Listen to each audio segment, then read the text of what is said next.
Villages and Dungeons is a roguelike game that only costs about €5 on Steam, which is honestly kind of ridiculous for what you get. The game has a full campaign with multiple difficulty tiers, more than 300 cards to mess around with, PvP ranked mode, and a pretty nice meta progression system. You are getting everything up front for basically the price of a sandwich, which is pretty solid value. Thank you kindly to Kaka Frog Games for sponsoring this video. Now the main thing that makes it different is the deck size. Many card games drown you in giant decks where you're constantly shuffling through dozens of cards, hoping to find what you need. This game simply gives you 5 cards total, 1 creature that does the fighting and 4 support cards that help out. That sounds restrictive, but it's actually the opposite, because you know exactly what you're working with every single fight, meaning you can actually plan instead of gambling on good draws. The game runs on 5 elements: water, fire, wood, light and dark. Your cards need specific element energy to activate their effects, and you generate this energy by playing other cards. So if your creature needs 2 fire energy to trigger some special ability, you need to have fire cards in your support lineup.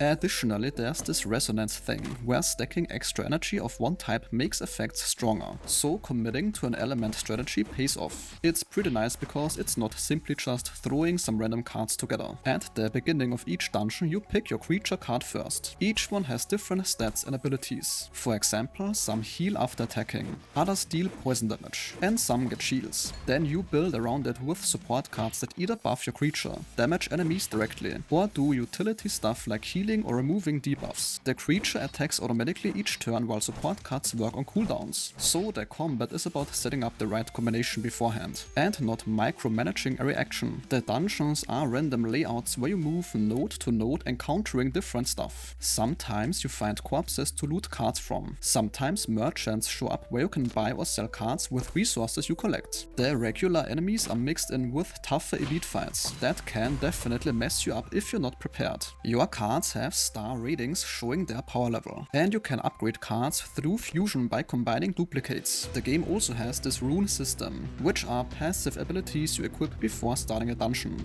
After your death, you keep some resources to spend on permanent upgrades back in your village. This is the game's meta progression part. You unlock new starter cards and buy village buildings that give passive bonuses. Besides the main dungeon mode, there's PvP where you draft a deck against other players. Your deck fights other people's decks automatically. Before each match you can see the opponent's first card and choose who to fight based on that. It's ranked with leaderboards. The difficulty is split into tiers that unlock as you beat bosses. The game definitely pushes you to experiment with different element combinations and card synergies, since what works in tier 1 might not be viable later on. The whole thing runs on Windows, Mac OS and Linux, which is nice if you're not on a standard gaming PC. The developer seems to be pretty responsive to feedback, and there are achievements for doing specific challenges. And that sentence concludes today's video. If your time was respected, a like or comment is very much appreciated.